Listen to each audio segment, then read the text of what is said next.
Hello प्यारे बच्चों, कैसे हैं आप सभी। बढ़िया। चलते हैं, आज हम नया चैप्टर पढ़ेंगे। ओके, कौन सा चैप्टर पढ़ेंगे? 21 चैप्टर। इसका क्या नाम है? ताजमहल। इसको पढ़ने से पहले बच्चों मुझे बताओ, आपने 20 चैप्टर का होमवर्क कंप्लीट किया? वेरी गुड, आप बहुत अच्छे और प्यारे बच्चे हो।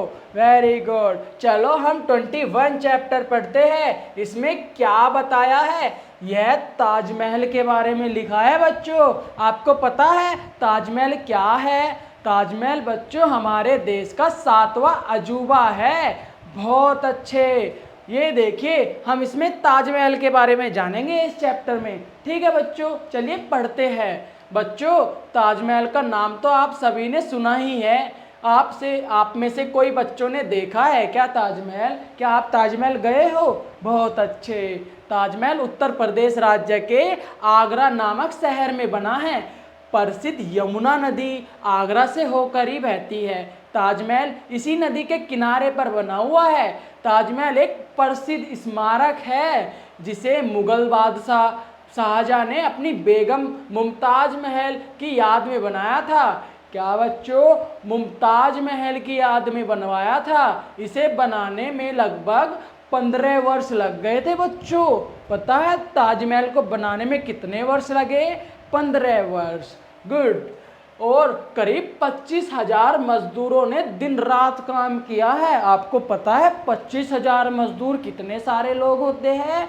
हाँ, बहुत सारे। उन्होंने दिन रात काम किया है, दिन रात मेहनत करके ताजमहल जैसी बड़ी बिल्डिंग को बनाया है। तब ताजमहल का निर्माण कार्य पूरा हुआ था। बच्चों, ताजमहल सफ़ेद संगमरमर की सुंदर इमारत है। इसकी आकृति में एक बड़ा गुंबद और मीनारों का आकार है। मुख्य है ताजमहल बनाने में ना उपयोग में लाया गया सफ़ेद संगमरमर राजस्थान के कहाँ पे से? राजस्थान के मकराना नामक स्थान से मंगवाया गया था। कहाँ से मंगवाया गया था? राजस्थान के कौन सा नामक स्थान है? मकराना। Very good. ताजमहल के अंदर मुमताज महल और बादशाह शाहजहां की कब्रें बनी हुई है। क्या बनी हुई है अंदर? कब्र। किसकी? मुमताज महल की और बादशाह की। Very good. इसके चारों तरफ बनाए गए सुंदर बगीचे ताजमहल का मुख्य आकर्षण हैं। इसमें से बड़े बगीचे को सुंदरता से 4 भागों में बांटा गया है बच्चों। इन्हें 4 भाग भी कहते हैं। क्या कहते हैं? 4 बाग। Very good. बगीचे के किनारों पर सुंदर फूलों वाले पौधे लगे हैं। आप देख रहे हो ना चित्र पे, किनारों पर क्या लगे हैं?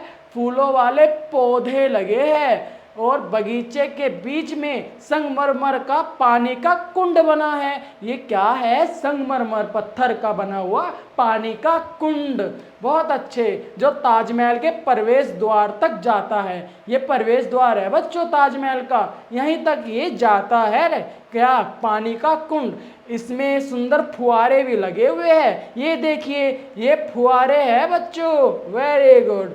कुंड के दोनों तरफ पर्यटकों के लिए रास्ता भी तो बना है। देख रहे हो यहाँ पे चित्र में, ये रास्ता बना हुआ है। किसके लिए? जो टूरिस्ट जाते हैं ना वहाँ पे घूमने, उनके लिए। और सुंदर फूलों के बीच ताजमहल की शोभा देखते ही बनाती है। क्या कह रहा है बच्चों? सुंदर फूलों के बीच ताजमहल की शोभा देखते ही बनती है। ताजमहल एक ऊंचे चबूतरे पर बना है। कहाँ पर बना है? ये एक चबूतरा है बच्चों। इसके ऊपर ताजमहल की बिल्डिंग बनी है। हाँ, यूं तो यमुना नदी इसके पीछे से बहती है, ताजमहल के पीछे से बहती है। Very good. क्या बहती है? यमुना नदी। एक हिस्सा ही दिखाई देता है। किसका? नदी भी ताजमहल की रचना का एक हिस्सा ही दिखाई देता है।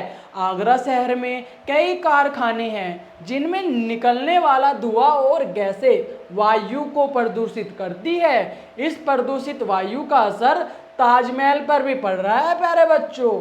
जो वहाँ पे कंपनी है, बहुत सारी फैक्ट्रियाँ है, उसका जो गंदा धुआं होता है ना, वो वायु में मिलकर क्या कर रहा है, वायु को दूषित कर रहा है। और उसकी वजह से ताजमहल का जो कलर है ना वाइट, इस पे भी इफेक्ट डाल रहा है वो। हाँ, संगमरमर पीला पड़ता जा रहा है। संगमरमर का पत्थर कैसा होता है, सफ़ेद होता है, लेकिन दूषित हवा की वजह से ताजमहल का पत्थर कैसा हो रहा है, संगमरमर का पत्थर पीला पड़ रहा है। हाँ बच्चों, आप अच्छे से समझ रहे हो। इसे प्रदूषण से बचाने के लिए सरकार की ओर से कारखानों के मालिक को प्रदूषण रोकने के आदेश दिए गए। ताजमहल के आसपास 1 किलोमीटर के क्षेत्र में साधारण वाहनों का आना जाना भी वर्जित है बच्चों।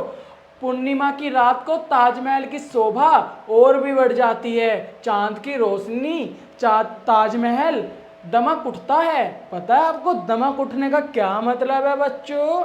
दमक मतलब बहुत सुंदर लगने लगता है। देश विदेश के प्रतिवर्ष लाखों पर्यटक ताजमहल देने आते हैं, ताजमहल देखने आते हैं। बहुत लाखों लोग आते हैं, विदेश से भी आते हैं हमारे प्यारे से ताजमहल को देखने, जो कि आगरा में स्थित है। वेरी गुड, आपने ताजमहल वाले पार्ट को बहुत अच्छे से पढ़ लिया और उसको समझ भी लिया है। आपने ताजमहल के बारे में काफ़ी कुछ जाना। चलो बच्चों, अब अभ्यास करते हैं। आपको पता है ना हम अभ्यास किस लिए करते हैं? ताकि हमें पता चले कि हमने इस चैप्टर से क्या सीखा और कितना सीखा।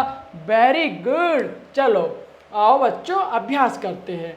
इस चैप्टर में ना कुछ नए शब्द आए हैं, जैसे राज्य, प्रसिद्ध, 25, निर्माण, फुआरे, चबूतरे, गुंबद, स्मारक, 15, कब्र, प्रदूषण और वर्जित जैसे नए शब्द हैं। इनको पढ़ो और उच्चारण करो। इसके आगे यहाँ पे कुछ शब्द दिए हैं, उनके सामने उन शब्द का अर्थ लिखा है। पहले हमें शब्द पढ़ना है, उसके बाद उनका अर्थ पढ़ना है। जैसे प्रसिद्ध, प्रसिद्ध के सामने क्या लिखा है, उसका अर्थ। जैसे प्रसिद्ध का मतलब होता है मशहूर, और स्मारक का मतलब होता है किसी की याद में बनाया गया। स्मारक मतलब किसी की याद में। ताजमहल किसकी याद में बनाया था बताओ बच्चों? वेरी गुड, मुमताज महल की वजह से। वेरी गुड, चलो बच्चों ऐसे ही इनको पढ़ना है और इनके अर्थ को समझना है। एक से आगे कुछ शब्द लिखे हैं, इन शब्दों से अपने शब्दों में वाक्य बनाना है, मतलब सेंटेंस बनाना है। चलो बनाते हैं। इमारत, बच्चों इमारत शब्द का प्रयोग करके एक वाक्य बनाना है। क्या आप बना लोगे? वेरी गुड, चलो बनाते हैं। इमारत, ताजमहल जैसी बड़ी इमारत और सुंदर इमारत हम सब पर्यटकों को बहुत अच्छी लगती है। वेरी गुड, हमने वाक्य बना लिया है। ऐसे ही बाकी शब्दों का प्रयोग करके एक वाक्य बनाना है।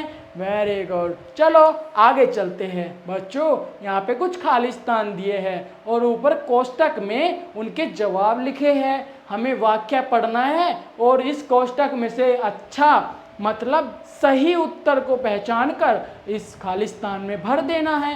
करोगे ना? वेरी गुड, चलो। बिल्ली पलंग के खालिस्तान बैठी थी। बिल्ली पलंग के कहाँ पे बैठी थी? बोलो बच्चों, बिल्ली कहाँ पे बैठी थी? बिल्ली पलंग के नीचे बैठी थी। बहुत अच्छे। अब बचाओ, बच्चे मैदान में खेल रहे थे। क्या कर रहे थे? बच्चे मैदान में खेल रहे थे। यहाँ पे में आएगा। यहाँ क्या आएगा? घर के अंदर एक बगीचा है, घर के अंदर, तो यहाँ क्या आएगा? अंदर। बंदर पिंजरे के कहाँ पे? ऊपर है। कहाँ पर है बच्चों? कहाँ पर है बंदर? पिंजरे के ऊपर। Very good. हवाई जहाज बादलों से क्या होता है? हवाई जहाज बादलों से ऊपर उड़ता है। Very good. अरे बंदर पिंजरे में है बच्चों। बंदर कहाँ पर है? पिंजरे में। चलो इसको एक बार और करते हैं, ये थोड़ा गड़बड़ हो गया, हमें तो सही उत्तर खोजना था। चलिए, बिल्ली पलंग के कहाँ पर है बच्चों? बिल्ली पलंग के नीचे है। और बच्चे मैदान क्या कर रहे हैं? बच्चे मैदान के अंदर खेल रहे हैं। और घर के सामने क्या है बच्चों? बगीचा। और बंदर पिंजरे में, यहाँ पे में आएगा। और हवाई जहाज बादलों से ऊपर उड़ता है, यहाँ पे ऊपर आएगा। तो बच्चों आप समझ गए ना, इन खालिस्तान में क्या भरना है? बिल्ली पलंग के नीचे, बच्चे मैदान के अंदर, घर के सामने, बंदर पिंजरे में, हवाई जहाज बादलों से ऊपर। हाँ बच्चों आप अच्छे से समझ गए हो। चलो अगला पढ़ते हैं। बच्चों पाठ तो तुमने पढ़ लिया, अब उसके आधार पर आंसर दे दो। Very good. ताजमहल कहाँ बना हुआ है? आगरा में। बहुत अच्छे। आगे बताओ, शाहजहां ने ताजमहल क्यों बनवाया? मुमताज के याद में। बहुत अच्छे। ताजमहल का रंग सफ़ेद क्यों दिखता है? क्योंकि वो संगमरमर के पत्थर से बना है। बहुत अच्छे। आगरा के कारखानों के धुएं का ताजमहल पर क्या असर पड़ रहा है बच्चों? बताओ। आगरा के कारखाने के धुएं से वायु दूषित हो रही है, और उस वायु दूषित वायु से हमारा संगमरमर का पत्थर येलो हो रहा है, पीला हो रहा है। बहुत अच्छे बच्चों। ताजमहल सबसे सुंदर कब दिखता है? पूर्णिमा की रात को। आपने इसके भी आंसर आसानी से कर लिए। चलो, यदि तुम्हें ताजमहल में मनचाहा रंग भरने को दिया जाए तो आप ताजमहल में कौन सा कलर करोगे बच्चों? आपको करना है। Very good. हमारे देश में ऐसी कई इमारतें हैं जो देखने लायक है। कुछ इमारतों के बारे में पता करो और निम्न बिंदुओं के आधार पर उनके बारे में लिखो। ऐसी ताजमहल जैसी बहुत सारी इमारत है। आप अपने टीचर, अपने दोस्त या अपने मम्मी पापा से पूछ सकते हो, उनके बारे में जानो और उनके यहाँ पर लिखो उनके बारे में जो यहाँ पूछा गया है। जैसे इमारत का नाम, वो इमारत कहाँ पर है और वो किसने बनाई और क्यों बनाई। लिखोगे ना बच्चों? बहुत अच्छे। चलो, इसके बाद तो हमारी एक प्यारी सी कविता आ गई है जो कि हम नेक्स्ट चैप्टर में पढ़ेंगे, नेक्स्ट क्लास में पढ़ेंगे। नेक्स्ट चैप्टर कौन सा? 22 चैप्टर। उससे पहले आपको क्या करना है प्यारे बच्चों? Very good. आपको अपना होमवर्क कंप्लीट करना है। करोगे ना? हाँ बिल्कुल करोगे। तो ठीक है बच्चों, मैं मिलूंगा आपको नेक्स्ट क्लास में। तब तक अपना होमवर्क कंप्लीट कर लो। Bye bye.